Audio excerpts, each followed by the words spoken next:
அனைவருக்கும் வணக்கம். Welcome to NPSC Ganesh YouTube channel. Friends, நம்ம இந்த வீடியோ பதிவில் ஜிகே ரிவிஷன் டே 2ல் ஒரு 100 கேள்விகள் என்னங்கிறத பார்த்துடலாம். கண்டிப்பாக நீங்கள் இதை படித்து முடிச்சிருந்தா ரிவிஷனுக்கு ரொம்ப யூஸ்ஃபுல்லாக இருக்கும். வாங்க ஒவ்வொரு கேள்வியாக பார்த்து வரலாம். யாருடைய ஆட்சி காலத்தில் நயங்கார அமைப்பு மேம்படுத்தப்பட்டது? அது யாருடைய ஆட்சி காலம்? ஆன்சர் கரெக்டு தான். யாருன்னு பார்த்தீங்கன்னா கிருஷ்ணதேவராயர் காலத்தில் தான் நயங்கார அமைப்பு மேம்படுத்தப்பட்டது. அடுத்த ஒன்று, தவறான இணையை தேர்ந்தெடு. அப்படியே ஆப்ஷன் பாருங்க. ஆன்சர் கரெக்டு தான். இதில் எதுவுமே தவறான இணை கிடையாது. முதலாவது நவீன பொதுப்பள்ளி சரபோஜி அவர்களால் ஏற்படுத்தப்பட்டது. நவவித்யா, நவீன அல்லது புதிய கல்வி முறை. முக்தாம்பாள் சத்திரம், அரசரின் விருப்பமான அன்னச்சத்திரம் தான் முக்தாம்பாள் சத்திரமாகும். கரிக தாசாரம் என்ற நூலை எழுதியவர் யார்? கரிக தாசாரம் என்ற நூலை எழுதியவர் யார்? ஆன்சர் கரெக்டு தான். கரிக தாசாரம் என்ற நூலை எழுதியவர் அல்லசாணி பெத்தண்ணா என்பது சரியான விடை. குமார கம்பனாரின் மதுரை படையெடுப்பு பற்றி கூறும் நூல் எது? இது ஒரு முக்கியமான கேள்வி, அடிக்கடி கேட்கப்பட்ட ஒரு கேள்வி. இந்த நூலை இயற்றியவர் யாருங்கிறதும் ஒரு அடிக்கடி கேட்கப்பட்டது. ஆன்சர் கரெக்டு தான். குமார காம்பனாரின் மதுரை படையெடுப்பு பற்றி கூறும் நூல் மதுரா விஜயம். இந்த நூலை இயற்றியது அவரது மனைவிங்கிறது நமக்கு தெரிஞ்சதுதான். சிறந்த இலக்கிய, சமய மற்றும் தத்துவ கல்வி கேள்விகளில் தேர்ச்சி பெற்றிருந்த ஒரே டெல்லி சுல்தான் யார்? அவர் இலக்கியம், சமயம் மற்றும் தத்துவ கல்வி கேள்விகளில் தேர்ச்சி பெற்றிருந்த ஒரே டெல்லி சுல்தான் யாருன்னு பார்த்தீங்கன்னா முகமது பின் துக்ளக் என்பது சரியான விடை. கோல்கொண்டா கோட்டையை கட்டியவர் யார்? இதெல்லாம் வைரச்சதையெல்லாம் நடந்ததுங்கிறத நம்ம படிச்சிருப்போம். கோல்கொண்டா கோட்டையை கட்டியவர், ஆன்சர் கரெக்டு தான், ராஜா கிருஷ்ணதேவ் என்பது சரியான விடை. கோல் கும்பாஸ் யாருடைய ஆட்சி காலத்தில் கட்டப்பட்டது? கோல் கும்பாஸ் யாருடைய ஆட்சி காலத்தில் கட்டப்பட்டது? ஆன்சர் கரெக்டு தான், அடில் சாஹி ஆட்சி காலத்தில் தான் கோல் கும்பாஸ் கட்டப்பட்டது. கப்பலின் ஒட்டகம் என சொல்லப்படும் தொழில்நுட்பத்தை உலகத்திலேயே கண்டறிந்த முதல் மனிதர் யார்? கப்பலின் ஒட்டகம், இது அடிக்கடி கேட்கப்பட்ட ஒரு முக்கியமான கேள்வி. கப்பலின் ஒட்டகம் என சொல்லப்படும் தொழில்நுட்பத்தை உலகத்திலேயே கண்டறிந்த முதல் மனிதர் பார்த்தீங்கன்னா அக்பர் என்பது சரியான விடை. அடுத்த ஒன்று பாருங்க, சரியான கூற்றை தேர்ந்தெடு. இதுல ஒவ்வொருத்தருக்கும் சிறப்பு பெயர். இதுல சரியான கூற்றுன்னா மேற்கண்ட அனைத்தும் சரிதான். உமாயூன், அதிர்ஷ்டம். உலகை வென்றவர் யாருன்னு பார்த்தீங்கன்னா ஜஹாங்கீர். உலகின் ஒளி என்று சிறப்பு பெயர் பெற்றவர் நூர்ஜஹான். இதில் மேற்கண்ட அனைத்தும் என்பது சரியான விடையாகும். அடுத்த ஒன்று, கூற்று காரணம். ஆற்றங்கரைகள் நாகரிக தொட்டில்கள் என்று அழைக்கப்படுகின்றன. ஆறுகளினால் படிய வைக்கப்பட்ட வளமான மண். இதற்கு கூற்று மற்றும் காரணம் ரெண்டுமே பார்த்தீங்கன்னா, ஏன் ஆற்றங்கரையில் நாகரிகங்கள் வளர்ந்தன அப்படின்னு பார்த்தீங்கன்னா, ஆறுகளினால் படிய வைக்கப்பட்ட வளமான மண் தான் நாகரிக தொட்டில்கள் ஆற்றங்கரையில் ஏற்பட உதவின என்பது சரியான விடை. கீழ்கண்ட கூற்றுகளில் தவறானது எது? அதாவது எடையின் விகிதம் 2 மடங்காகும்படி பின்பற்றப்பட்டுள்ளது. எடைக்கற்கள் கனசதுர வடிவத்தில் படிக்கல்லில் செய்யப்பட்டிருந்தன. தந்தத்திலான அளவுகோல் ராஜஸ்தானில் உள்ள காளிபங்கனில் கண்டெடுக்கப்பட்டது. இது தவறானது கூற்றாகும். அதாவது தந்தத்திலான அளவுகோல் ராஜஸ்தானில் உள்ள காளிபங்கன் என்பது தவறான கூற்று. அடுத்த ஒன்று பாருங்க, அதாவது அந்த நிகழ்வு நடைபெற்ற ஆண்டுகள். இது நம்ம பார்த்தோன்னே கண்டுபிடிச்சிருவோம். சௌரி சௌரா நிகழ்வு 1922. கேபினட் தூதுக்குழு 1946, கிரிப்ஸ் தூதுக்குழு 1942, சட்ட மறுப்பு இயக்கம் 1930ஆம் ஆண்டு. ஆப்ஷன் ஏ இதற்கு சரியான விடை. 1857ஆம் ஆண்டு பெருங்கலகம் கிளர்ச்சி பற்றிய சரியான கூற்றினை தேர்ந்தெடு. ஆங்கில வரலாற்று அறிஞர்கள் படை வீரர்கள் கிளர்ச்சி என்று அழைக்கின்றனர். சில இந்திய வரலாற்று அறிஞர்கள் முதல் இந்திய சுதந்திர போர் என்று வர்ணிக்கின்றனர். இதில் பார்த்தீங்கன்னா 2 கூற்றுகளுமே சரி என்பது சரியான விடை. கீழ்கண்ட பழமையான 4 நாகரிகங்களில் பெரியது எது? எந்த நாகரிகம் மிக பெரியது? இதற்கு சீனா என்பது சரியான விடையாகும். கீழ்கண்டவற்றுள் சிந்து சமவெளி நாகரீகம் குறித்த தவறான கூற்றை கூறு. இதில் வந்து பார்த்தீங்கன்னா அவர்கள் பானை செய்யும் சக்கரத்தின் பயனை அறிந்திருந்தனர் என்பது சரி. ஆரக்கால் உள்ள திடமான சக்கரங்களை அவர்கள் பயன்படுத்தினர் என்பது தவறு. சாலைகள் அகலமாகவும் வளைவான முனைகளை கொண்டதாகவும் இருந்தன என்பது சரி. சுத்தம் மற்றும் சுகாதாரம் பற்றிய உணர்வு மேலோங்கி இருந்தது.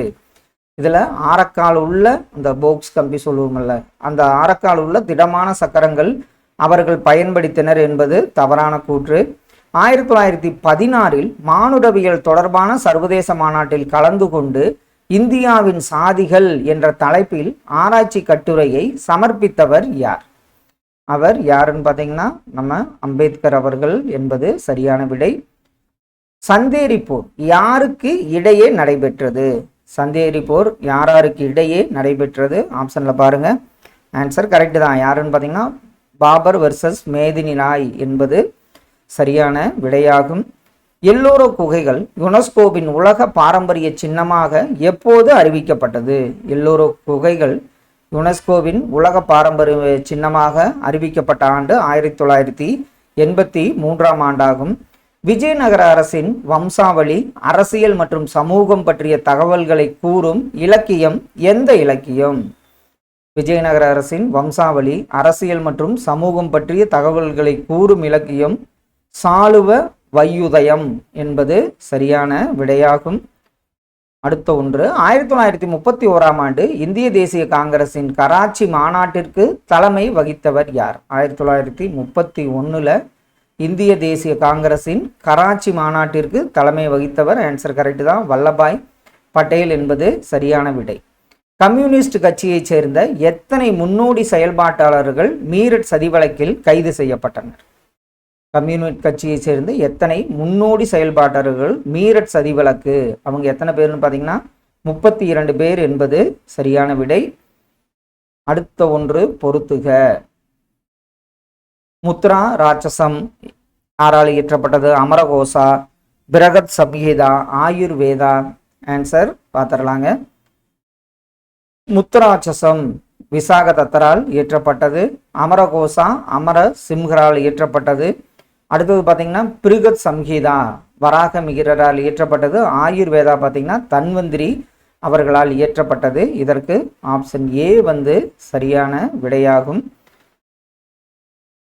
கீழ்கண்டவற்றில் எது குப்தர் காலத்து குடைவரை குகை கோயில் அல்ல?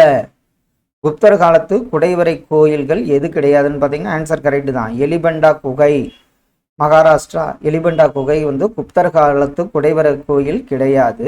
அடுத்த ஒன்று, கோல் புரட்சிக்கு உடனடி காரணமாக அமைந்த நிகழ்வு எது? எந்த காரணம் வந்து கோல் புரட்சிக்கு உடனடி காரணமாக நிகழ்ந்தது? ஆப்ஷன்ல பாருங்க. ஆன்சர் கரெக்ட் தான், சோட்டா நாக்பூர் ராஜா பல கிராமங்களை பழங்குடி அல்லாதோருக்கு குத்தகைக்கு விட்டதால் தான் அந்த கோல் புரட்சியோட உடனடி காரணமாக திகழ்ந்தது.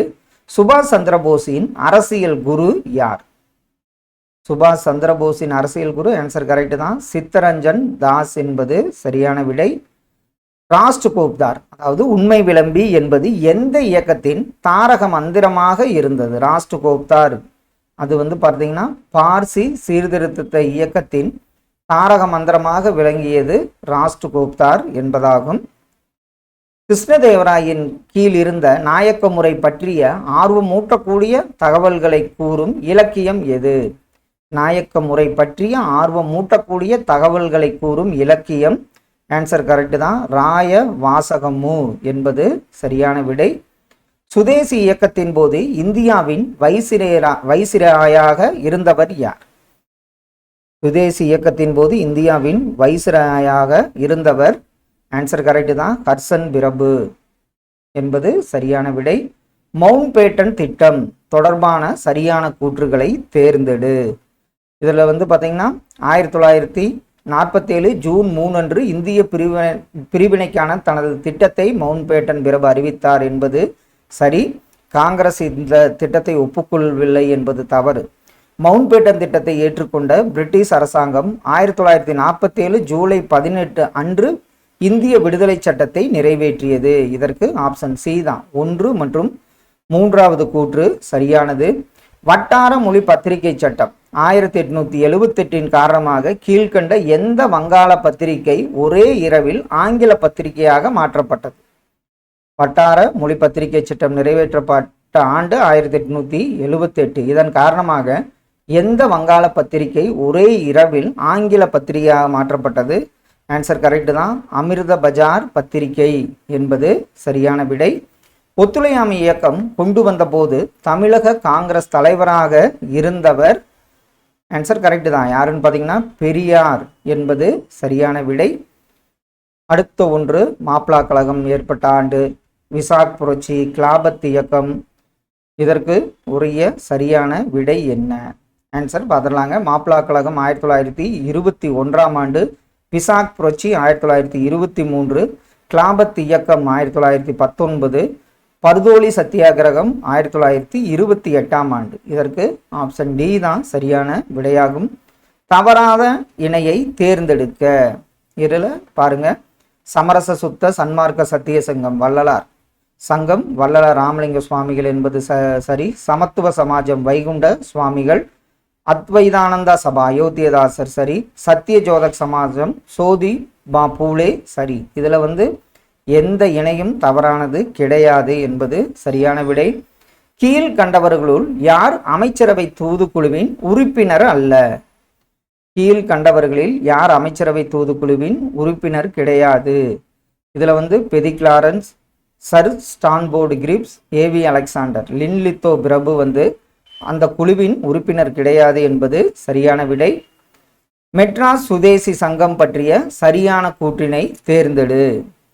இதில் மெட்ராஸ் சுதேசி சங்கம் இது மெட்ராஸ் மாகாணத்தில் உள்ள உரிமைகள் நிலைநாட்ட ஏற்படுத்தப்பட்ட முதல் அமைப்பு என்பது சரி.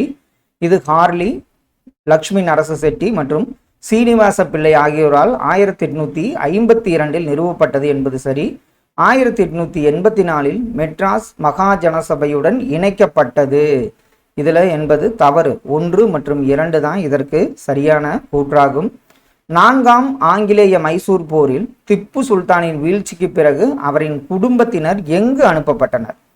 இது அடிக்கடி கேட்கப்பட்ட கேள்விதான். அது எந்த இடம் பார்த்தீங்கன்னா வேலூர் என்பது சரியான விடையாகும்.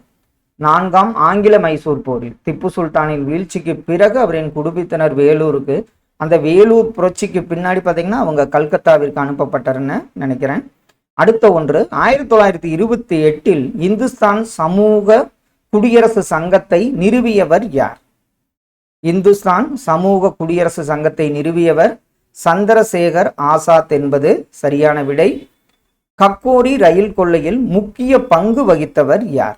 கக்கோரி ரயில் கொள்ளையில் முக்கிய பங்கு வகித்தவர் யாருன்னு பார்த்தீங்கன்னா ராம் பிரசாத் பிஸ்மில் என்பது சரியான விடை.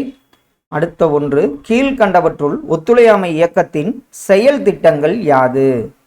ஒத்துழையாமை இயக்கத்தின் செயல் திட்டங்கள் பார்த்தீங்கன்னா பட்டங்களையும் சிறப்பு தகுதிகளையும் துரத்தல், சுதேசி பொருட்கள் மற்றும் கதர் துணிகளை மக்களிடையே பிரபலப்படுத்துதல், அரசு விழாக்களை புறக்கணித்தல், உள்ளாட்சி அமைப்பு உறுப்பினர்களின் பதவிகளிலிருந்து விலகுதல். மேற்கண்ட அனைத்தும் என்பது சரியான விடை. தலைமை ஆளுநரின் நிர்வாக குழுவில் நியமிக்கப்பட்ட முதல் இந்தியர் யார்? தலைமை ஆளுநரின் நிர்வாக குழுவில் நியமிக்கப்பட்ட முதல் இந்தியர் சத்யேந்திர பிரசாத் சின்ஹா என்பது சரியான விடையாகும். அடுத்த ஒன்று பொறுத்துக. இந்து சமய அறநிலைய சட்டம், அப்படியே ஆப்ஷன்ல பாருங்க. ஆன்சர் கரெக்ட் தான். இந்து சமய அறநிலைய சட்டம் 1926. சென்னை அரசாங்க தொழிற்சாலைகள் உதவி சட்டம் 1921. பொதுப்பணியாளர் தேர்வாணையம், இது பார்த்தீங்கன்னா உங்களுக்கு மாற்றி சொல்லிட்டேன்னு நினைக்கிறேன். இந்து சமய அறநிலை சட்டம் 1926. சென்னை அரசாங்க தொழிற்சாலைகள் உதவி சட்டம் 1921. பொதுப்பணியாளர் தேர்வாணையம் 1922. ஆந்திரா பல்கலைக்கழகம் 1929. இது சரிதான். ஆப்ஷன் சி தான் இதற்கு சரியான விடை. அடுத்த ஒன்று, எந்த பல்லவ அரசர் சமுத்திரகுப்தரின் சமகாலத்தவர் ஆவார்? எந்த பல்லவ அரசர் சமுத்திரகுப்தரின் சமகாலத்தவர்னு பார்த்தீங்கன்னா 1ஆம் மகேந்திரவர்மன் என்பது சரியான விடை. காஷ்மீர் எப்பொழுது இந்திய கூட்டிணைவில் இணைந்தது? காஷ்மீர் பார்த்தீங்கன்னா ஆன்சர் கரெக்டு தான். 1950ஆம் ஆண்டு தான் இந்திய கூட்டிணைவில் இணைந்தது. அடுத்த ஒன்று சரியான கூற்றை தேர்ந்தெடு. சேரர்களின் தலைநகரம் வஞ்சி என்பது சரி. கிபி 1ஆம் நூற்றாண்டைச் சேர்ந்த புகழூர் கல்வெட்டு சேர ஆட்சியாளர்களின் 3 தலைமுறைகளை பற்றி குறிப்பிடுகிறது என்பது தவறு. பத்தினி வழிபாட்டை சேரன் செங்குட்டுவன் அறிமுகப்படுத்தினார். இதற்கு ஆப்ஷன் சி சரியான விடையாகும். மார்க்கோ போலாவின் பயண குறிப்புகளில் பாண்டிய நாட்டில் எந்த வழக்கம் நடைமுறையில் இருந்ததாக குறிப்பிடப்பட்டுள்ளது? மார்க்கோ போலாவின் பயண குறிப்புகளில் பாண்டிய நாட்டில் எந்த வழக்கம் நடைமுறையில் இருந்ததாக குறிப்பிடப்பட்டுள்ளது? ஆன்சர் கரெக்டு தான். தேவதாசி முறை என்பது சரியான விடை. பின்வரும் எந்த குழு சுதேச மாநிலங்களுக்கும் பிரிட்டிஷுக்கும் இடையிலான உறவை விசாரிக்க அமைக்கப்பட்டது? அது எந்த குழு? பிரிட்டிஷ் சுதேச மாநிலங்களுக்கும் பிரிட்டிஷுக்கும் இடையிலான உறவை விசாரிக்க அமைக்கப்பட்ட குழு பட்லர் குழு. 1927 என்பது சரியான விடை. அடுத்த ஒன்று, எந்நாளில் அகில இந்திய காங்கிரஸ் கமிட்டி வெள்ளையனே வெளியேறு தீர்மானத்தை நிறைவேற்றியது? அது எந்த நாள்? ஆன்சர் கரெக்டு தான். மார்ச் 23, 1942ஆம் ஆண்டு. பின்வருவனவற்றுள் திலகர் பற்றியான சரியான கூற்றுகள் எவை? லோக்மானியா என்று அழைக்கப்பட்டார் என்பது சரி. இந்திய அமைதியின்மையின் தந்தை என அழைக்கப்படுவார். கேசரி என்ற ஆங்கில பத்திரிகையை நடத்தினார். இதில் பார்த்தீங்கன்னா அவர் மராட்டா பத்திரிகை தான், ஆங்கில பத்திரிகை என்பது தவறு. இந்துக்களிடையே ஒற்றுமை ஏற்படுத்த சிவாஜி மற்றும் கணபதி பண்டிகைகளை கொண்டாடியவர் லோகமானிய திலகர். ஆப்ஷன் சி தான் இதற்கு சரியான விடை. கீழ்காணும் பாண்டிய அரசர்களுள் களப்பிரர் ஆட்சியை முடித்து வைத்தவர் என அறியப்படுபவர் அரிகேசரி மாரவர்மன் என்பது சரியான விடையாகும். பின்வருவனவற்றை காலவரிசை படுத்துக. முதல் பஞ்ச ஆணையம், அதே மாதிரி பார்த்தீங்கன்னா தல சுயாட்சி அறிமுகம், இல்பர்ட் மசோதா குறித்த சர்ச்சை, முதல் தொழிற்சாலை சட்டம். இதற்கு ஆப்ஷன் பி தான் சரியான விடை. முதல் பஞ்ச ஆணையம், அடுத்தது முதல் தொழிற்சாலை சட்டம், தல சுயாட்சி அறிமுகம், இல்பர்ட் மசோதா குறித்த சர்ச்சை என்பது சரியான விடை. அடுத்த ஒன்று, அரசியலமைப்பு நிர்ணய சபையின் வழிகாட்டு குழுவின் தலைவர் யார்? அரசியலமைப்பு நிர்ணய சபையின் வழிகாட்டு குழுவின் தலைவர் ராஜேந்திர பிரசாத் என்பது சரியான விடை. அடுத்த ஒன்று பொறுத்துக. தேசிய மனித உரிமைகள் ஆணையம் அமைக்கப்பட்ட ஆண்டு, கல்வி உரிமை சட்டம். ஆன்சர் பார்த்துடலாங்க. தேசிய மனித உரிமைகள் ஆணையம் அக்டோபர் 12, 1993. கல்வி உரிமை சட்டம் ஆகஸ்ட் 4, 2009. அதே மாதிரி பாருங்க, போஸ்கோ சட்டம் ஜூன் 19, 2012. தகவல் அறியும் உரிமை சட்டம் 4 அக்டோபர், அதாவது அக்டோபர் 12, 2005ஆம் ஆண்டு. இதில் பார்த்தீங்கன்னா தகவல் அறியும் உரிமை சட்டம் கொண்டு வரப்பட்ட ஆண்டு, அதே மாதிரி போக்சோ சட்டம் கொண்டு வரப்பட்ட ஆண்டுங்கிறதெல்லாம் கேள்விகள் கேட்டிருக்காங்க. தேசிய மனித உரிமைகள் ஆணையம் அமைக்கப்பட்ட ஆண்டுங்கிறதும் ஒரு இம்பார்ட்டண்டான கேள்வி. கீழ்கண்டவற்றுள் எது ஜனவரி 26, 1950 நடைமுறைக்கு வந்த இந்திய அரசியலமைப்பு சட்டத்தில் இடம்பெறவில்லை? அது எது அப்படின்னு பார்த்தீங்கன்னா அடிப்படை கடமைகள் தான் பார்த்தீங்கன்னா 1950 ஜனவரி 26 நடைமுறைக்கு வந்த இந்திய அரசமைப்பு சட்டத்தில் இடம்பெற்றிருக்கவில்லை. பின்வரும் எந்த உச்சநீதிமன்ற தலைமை நீதிபதி இந்தியாவின் தற்காலிக குடியரசுத் தலைவராக செயல்பட்டுள்ளார்? இப்போ நம்மளுக்கு தெரியும், துணை ஜனாதிபதி இல்லாத காலத்தில் உச்சநீதிமன்ற தலைமை நீதிபதி இந்தியாவின் தற்காலிக குடியரசுத் தலைவராக செயல்படுவார். அவர் யாருன்னு பார்த்தீங்கன்னா நீதிபதி எம் இதயத்துல்லா என்பது சரியான விடை. மாநில தகவல் ஆணையரை நியமிப்பவர் யார்? மாநில தகவல் ஆணையரை நியமிப்பவர் ஆளுநர் என்பது சரியான விடை. பின்வரும் நபர்களில் யார் தேசிய மனித உரிமை ஆணையத்தின் தலைவராக பணியாற்ற முடியும்? தேசிய மனித உரிமை ஆணையத்தின் தலைவராக யாருன்னு பார்த்தீங்கன்னா ஓய்வு பெற்ற இந்திய தலைமை நீதிபதி என்பது சரியான விடை. மத்திய கண்காணிப்பு ஆணையரின் பதவிக்காலம் எவ்வளவு?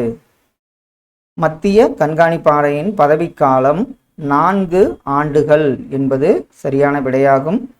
மாநிலங்கள் மற்றும் யூனியன் பிரதேசங்களுக்கான மாநிலங்களவை இடஒதுக்கீடு பற்றும் விவரிக்கும் அட்டவணை எது? மாநிலங்கள் மற்றும் யூனியன் பிரதேசங்களுக்கான மாநிலங்களவை இடஒதுக்கீடு பற்றி விவரிக்கும் அட்டவணை பார்த்தீங்கன்னா 4வது அட்டவணை என்பது சரியான விடை. பின்வருவனவற்றில் எந்த சரத்து கூட்டுறவு சங்கத்தை பற்றி குறிப்பிடவில்லை? கூட்டுறவு சங்கத்தை பற்றி குறிப்பிடாத சரத்து ஆன்சர் கரெக்ட் தான். சரத்து 243 என்பது சரியான விடை.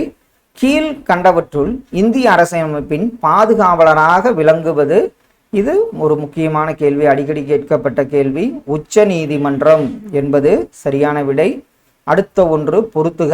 ராஜமன்னார் ஆணையம் அமைக்கப்பட்ட ஆண்டு. சர்க்காரி ஆணையம், வெங்கடாச்சலய ஆணையம், புன்சி ஆணையம். ராஜ மன்னார் ஆணையம் 1968. சர்க்காரியா கமிட்டி அதாவது சர்க்காரி ஆணையம் 1983. வெங்கடாச்சலய ஆணையம் 2000 ஆண்டு. புன்சி ஆணையம் 2007 ஆண்டு என்பது சரியான விடையாகும். மத்திய மாநில அரசுகளுக்கிடையேயான சட்டமியற்றும் அதிகாரங்களை பற்றி குறிப்பிடும் சரத்து எது? மத்திய மாநில அரசுகளுக்கிடையேயான சட்டமியற்றும் அதிகாரங்களை பற்றி குறிப்பிடும் சரத்து ஆன்சர் கரெக்ட் தான். சரத்து 245 முதல் 255 வரையாகும். இந்திய அரசியலமைப்பின் எந்த பகுதி அரசியலமைப்பு சட்ட திருத்த வழிமுறைகளை பற்றி குறிப்பிடுகிறது? எந்த பகுதி அரசியலமைப்பு சட்ட திருத்த வழிமுறைகள்? அது ஆன்சர் கரெக்ட் தான். பகுதி 20 என்பது சரியான விடையாகும். இந்தியாவில் 2வது மாநகராட்சி எங்கு அமைக்கப்பட்டது? இந்தியாவில் முதல் மாநகராட்சியாக சென்னையாகவும் 2வது மாநகராட்சி பம்பாயில் அமைக்கப்பட்டது என்பது சரியான விடை. பின்வருவனவற்றில் உலகின் முதல் கூட்டாட்சி நாடு எந்த நாடு? பின்வருவனவற்றுள் உலகின் முதல் கூட்டாட்சி நாடு அமெரிக்க ஐக்கிய நாடுகள் என்பது சரியான விடை. தேர்தல் ஆணையம் பற்றி தவறான கூற்று எந்த கூற்று? இது சுதந்திரமான அமைப்பு, ஒரு தலைமை தேர்தல் ஆணையர் மற்றும் 3 தேர்தல் ஆணையர்களை கொண்டுள்ளது என்பது தவறு. 2 தேர்தல் ஆணையர்களை கொண்டுள்ளது. உறுப்பினர்கள் குடியரசுத் தலைவரால் நியமனம் செய்யப்படுகின்றனர். பதவிக்காலம் என்பது 6 வருடங்கள் அல்லது 65 வரை. இதில் எது முந்தியதோ அதன்படி செயல்படுவர். இதற்கு ஆப்ஷன் பி தவறானது. ஒரு தலைமை தேர்தல் ஆணையர் 2 தேர்தல் ஆணையர்களை கொண்டுள்ளது தேர்தல் ஆணையமாகும். லோக் ஆயுக்தா சட்டத்தை முதலில் நிறைவேற்றிய மாநிலம் எந்த மாநிலம்? லோக் ஆயுக்தா சட்டம் 2013 முதலில் நிறைவேற்றிய மாநிலம் பார்த்தீங்கன்னா ஒடிசா ஆகும். நாடாளுமன்றத்தின் கூட்டத்திற்கு தலைமை வகிப்பவர் யார்? நாடாளுமன்றத்தின் கூட்டத்திற்கு தலைமை வகிப்பவர் மக்களவை சபாநாயகர் ஆவார். எந்த அரசியலமைப்பு சட்ட திருத்தம் சபாநாயகருக்கு உறுப்பினர்களை கட்சி தாவலின் அடிப்படையில் தகுதி இழப்பு செய்யும் அதிகாரத்தை வழங்குகிறது? அது எந்த சட்ட திருத்தம்? ஆன்சர் கரெக்ட் தான். அது 52வது சட்ட திருத்தம், கட்சி தாவல் தடை சட்டம் 1985ங்கிறத ஞாபகம் வச்சுங்க. எந்த மாநிலங்கள் ராஜ்யசபாவில் மிக உயர்ந்த மற்றும் குறைந்த தேர்ந்தெடுக்கப்பட்ட உறுப்பினர்கள் கொண்டுள்ளது? ராஜ்யசபாவில் மிக உயர்ந்த மற்றும் குறைந்த தேர்ந்தெடுக்கப்பட்ட உறுப்பினர்களை கொண்டுள்ளது. உத்தரப்பிரதேசம் அதிகம், சிக்கிம் பார்த்தீங்கன்னா குறைவான உறுப்பினர்களை கொண்டுள்ளது என்பது சரியான விடை. இந்தியாவில் நிதி நெருக்கடி நிலையை பிரகடனப்படுத்துபவர் யார்? இந்தியாவில் ஒரு நிதி நெருக்கடி வந்தால் அதை பிரகடனப்படுத்துபவர் பார்த்தீங்கன்னா குடியரசுத் தலைவர் என்பது சரி. சந்தானம் குழு எதற்காக ஏற்படுத்தப்பட்டது? சந்தானம் குழு ஆப்ஷன்ல பாட்டுவாங்க. ஆன்சர் கரெக்ட் தான். இந்தியாவில் ஊழல் பற்றி விசாரிக்க அமைக்கப்பட்ட குழு சந்தானம் குழு ஆகும். மத்திய கண்காணிப்பு ஆணையத்தின் தலைமையகம் அமைந்துள்ள இடம் எந்த இடம்? மத்திய கண்காணிப்பு ஆணையத்தின் தலைமையகம் அமைந்துள்ள இடம் ஆன்சர் கரெக்ட் தான். புதுடில்லி என்பது சரியான விடை. அடுத்த ஒன்று, இந்தியாவில் நடைபெறும் தேர்தல்களில் எந்த வகையான பிரதிநிதித்துவ முறை பின்பற்றப்படுகிறது? இந்தியாவில் நடைபெறும் தேர்தல்களில் எந்த வகையான பிரதிநிதித்துவ முறை? ஆன்சர் கரெக்ட் தான். அதிக வாக்குகளை எண்ணிக்கை அடிப்படையில் பெறுதல் என்பது சரியான விடை. கீழ்கண்டவற்றுள் எதற்கு தகவல் அறியும் உரிமை சட்டத்திலிருந்து விலக்களிக்கப்பட்டுள்ளது? எதற்கு? ஆன்சர் கரெக்ட் தான். உளவுத்துறை பற்றியெல்லாம் நம்ம அறிந்து கொள்ள முடியாது. பஞ்சாயத்து அமைப்பில் பெண்களுக்கு எவ்வளவு இடங்கள் ஒதுக்கீடு செய்யப்பட்டுள்ளது? 1/3 என்பது சரியான விடையாகும். எந்த குழு அரசின் நிதி உதவியுடனான தேர்தல்களை ஆதரித்தது? எந்த குழு அரசின் நிதி உதவியுடனான தேர்தல்களை ஆதரித்ததுன்னு பார்த்தீங்கன்னா இந்திரஜித் குப்தா குழு என்பது சரியான விடை. கீழ்காணும் கூற்றை கவனிக்கவும். ஜேபிபி கமிட்டி, ஜவஹர்லால் வல்லபாய் பட்டேல் மற்றும் பட்டாமி சீதாராம் ஐயா ஜேவிபி குழு இந்தியாவின் மொழி மாறி மாநிலங்களை அமைப்பது பற்றி மறுபரிசீலனை செய்ய அமைக்கப்பட்டது. இந்த குழுவின் உறுப்பினர்கள் ஜவஹர்லால் நேரு, வல்லபாய் பட்டேல் மற்றும் பட்டாபி சீதாராமையர் ஆவார். இதற்கு சரியான விடை பார்த்தீங்கன்னா கூற்று சரி, ஆனால் சரியான, அதாவது கூற்று சரி, ஆனால் காரணமானது கூற்றுக்கு சரியான விளக்கம் அல்ல என்பது சரியான விடையாகும். பின்வருவனவற்றுள் எந்த சொல் நோட்டோ வாக்குமுறையுடன் தொடர்பில்லாதது? பின்வருவனவற்றுள் எந்த சொல் நோட்டோ வாக்குமுறையுடன் தொடர்பு இல்லாதது? ஆன்சர் கரெக்ட் தான், செல்லாத வாக்கு. அடுத்த ஒன்று, லோக் அதாலத் தோற்றுவிக்கப்பட்ட ஆண்டு என்ன? லோக் அதாலத் தோற்றுவிக்கப்பட்ட ஆண்டு ஆன்சர் கரெக்ட் தான், 1987 ஆண்டாகும். எந்த இந்திய அரசியலமைப்பு சட்ட திருத்தத்தின் மூலம் பஞ்சாயத்து ராஜ் இணைக்கப்பட்டது? எந்த இந்திய அரசியலமைப்பு சட்ட திருத்தத்தின் மூலம் பஞ்சாயத்து ராஜ் இணைக்கப்பட்டதுன்னு பார்த்தீங்கன்னா 73வது சட்ட திருத்தம். பின்வருவனவற்றில் 11வது அட்டவணையுடன் தொடர்பு அல்லாதது எது? இதுல தீயணைப்பு துறைகள் என்பது 11வது அட்டவணையுடன் தொடர்பு அல்லாதது ஆகும். மாநகராட்சியின் தலைமை நிர்வாக அதிகாரி யார்? மாநகராட்சி அவர் நகராட்சி ஆணையர், அவர் IAS கிரேடில் இருப்பார். ஒரு வருடத்தில் கிராம சபை கூட்டங்கள் எத்தனை முறை நடைபெறுகிறது? இது பார்த்தீங்கன்னா பழையசெல்லாம் பார்த்தீங்கன்னா 4 முறை, இப்போலாம் பார்த்தீங்கன்னா அதை இன்க்ரீஸ் பண்ணியிருக்காங்க. அது எத்தனை முறைன்னு எனக்கு கரெக்டாக தெரியல. கிராம சபை கூட்டங்கள் பார்த்தீங்கன்னா பழைய இதுபடி 4 முறை நடைபெறுகிறது. இப்போ 6 7ன்னு நினைக்கிறேன். 3 அடுக்குகளை கொண்ட பஞ்சாயத்து ராஜ் அமைப்பினை வரிசைப்படுத்துக. 3 அடுக்கு பஞ்சாயத்து, அதை எதுன்னு வரிசைப்படுத்தணும். ஆன்சர் கரெக்ட் தான், கிராம பஞ்சாயத்து, இடைநிலை பஞ்சாயத்து, மாவட்ட பஞ்சாயத்து என்பது சரியான விடை. அடுத்த ஒன்று, தவறான இணையை தேர்ந்தெடு. நாடு பாராளுமன்ற பெயர், இது மாதிரி கேள்விகள் அடிக்கடி கேட்டிருக்காங்க. ஜப்பான்கிறது டயட், தென்னாப்பிரிக்கா பாராளுமன்றம், இஸ்ரேல் நெசட், ரஷ்யா காங்கிரஸ் என்பது தவறானதாகும். எந்த சரத்து இராணுவம் பொது அமைதியை காக்கும் பணியில் உள்ளவர்களுக்கும் புலனாய்வு நிறுவனங்களில் பணியில் உள்ளவர்களுக்கும் மேலும் இவர்களோடு தொடர்புடைய தொலைத்தொடர்பு பணியாளர்களுக்கு பொருந்தும் அடிப்படை உரிமைகளை நாடாளுமன்றம் தீர்மானிக்கும் அதிகாரத்தை வழங்குகிறது? அது எந்த சரத்து? அது பார்த்தீங்கன்னா சரத்து 33 என்பது சரியான விடை. தேர்தலியல் என்பது எதை பற்றிய கல்வியாகும்? தேர்தலியல்னா கண்டிப்பாக அது தேர்தல்கள் பற்றிய ஒரு கல்வி ஆகும். பின்வருவனவற்றுள் எது அரசியலமைப்பில் குறிப்பிடப்படவில்லை? அது எது? இதில் பார்த்தீங்கன்னா எதிர்க்கட்சி தலைவரை பற்றி பார்த்தீங்கன்னா அரசியலமைப்பில் குறிப்பிடப்படவில்லை. பின்வருவனவற்றுள் சரத்து 21A பற்றிய தவறான கூற்று எது? 21A.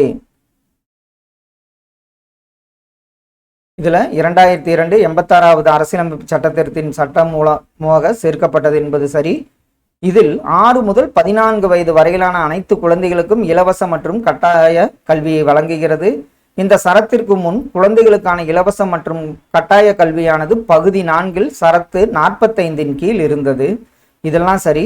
இது அடிப்படை மற்றும் உயர்கல்வியை அடிப்படை உரிமைகளாக ஆக்குகிறது என்பது தவறான கூற்றாகும்.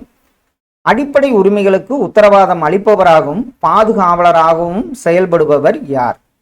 அடிப்படை உரிமைகளுக்கு உத்தரவாதம் அளிப்பவர் மற்றும் பாதுகாவலராக செயல்படுபவர் உச்சநீதிமன்றமாகும். கைது மற்றும் காவலில் வைப்பதற்கு எதிராக பாதுகாக்கும் சரத்து எந்த சரத்து? ஆன்சர் கரெக்ட் தான், சரத்து 22 தான் கைது மற்றும் காவலில் வைப்பதற்கு எதிராக பாதுகாக்கும் சரத்து ஆகும்.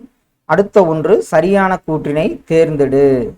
இதுல சரத்து 29 மதம் மற்றும் மொழி ரீதியான சிறுபான்மையினருக்கு பாதுகாப்பு அளிக்கிறது மற்றும் குடிமக்களின் அனைத்து பிரிவினருக்கும் நீட்டிக்கப்படுகிறது என்பது சரி. சரத்து 30 சிறுபான்மையருக்கு மத அல்லது மொழியில் மட்டுமே வரையறுக்கப்பட்டுள்ளது மற்றும் குடிமக்களின் எந்த பிரிவினருக்கும் நீட்டிக்கப்படவில்லை. இதுல 2 கூற்றுகளுமே சரி. ஆப்ஷன் சி சரியான விடை. அடுத்த ஒன்று, இந்த குழுக்கள் சட்ட திருத்தம் ஏற்படுத்தப்பட்ட ஆண்டு என்பது முக்கியமான கேள்வி. பல்வந்தராய் மேத்தா குழு, இது 3 அடுக்கு முறையை பஞ்சாயத்து முறையை கூறுகிறது. அடுத்தது பார்த்தீங்கன்னா அசோக் மேத்தா, இது 2 அடுக்கு முறையை பற்றி கூறுகிறது. 73வது சட்ட திருத்தம் கிராம பஞ்சாயத்து.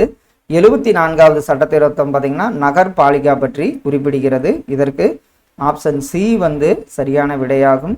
ஒரு பாராளுமன்ற உறுப்பினர் அனுமதி பெறாமல் எத்தனை நாட்களுக்கு அவை நடவடிக்கைகளில் கலந்து கொள்ளாமல் இருக்கலாம்? அனுமதி பெறாமல் எத்தனை நாட்களுக்கு அவை நடவடிக்கைகளில் கலந்து கொள்ளாமல் இருக்கலாம்? ஆன்சர் கரெக்டு தான், 60 நாட்கள் என்பது சரியான விடை. 1986ஆம் ஆண்டு நுகர்வோர் பாதுகாப்பு சட்டம் எந்த அளவில் நுகர்வோர் பாதுகாப்பு குழுக்களை ஏற்படுத்த வழிவகுத்தது? நுகர்வோர் பாதுகாப்பு சட்டம் 1986, இது நுகர்வோர் மகாசாசனம் என்று அழைக்கப்பட்ட சட்டம். இது எந்த அளவில் நுகர்வோர் பாதுகாப்பு குழுக்களை ஏற்படுத்த வழி செய்ததுன்னு பார்த்தீங்கன்னா தேசிய மற்றும் மாநில அளவில் மட்டும். பின்வருவனவற்றுள் மாநில பட்டியலை சாராதது எது? இதில் வந்து பார்த்தீங்கன்னா பாசனம் என்பது மாநில பட்டியலை சாராததாகும். லோக்பால் மற்றும் லோக் ஆயுக்தாவை அமைக்க பரிந்துரைத்த அமைப்பு எந்த அமைப்பு? லோக்பால் லோக் ஆயுக்தாவை பரிந்துரைத்த அமைப்பு பார்த்தீங்கன்னா நிர்வாக சீர்திருத்த ஆணையம் என்பது சரியான விடை. பின்வருவனவற்றில் எது ஊழல் மற்றும் மக்கள் குறைகளை தீர்க்கும் அமைப்பு கிடையாது? ஊழல் மற்றும் மக்கள் குறைகளை தீர்க்கும் அமைப்பு வந்து பார்த்தீங்கன்னா தேர்தல் ஆணையம் என்பது சரியான விடை. கடைசி ஒன்று, குறைவெண் என்றால் என்ன?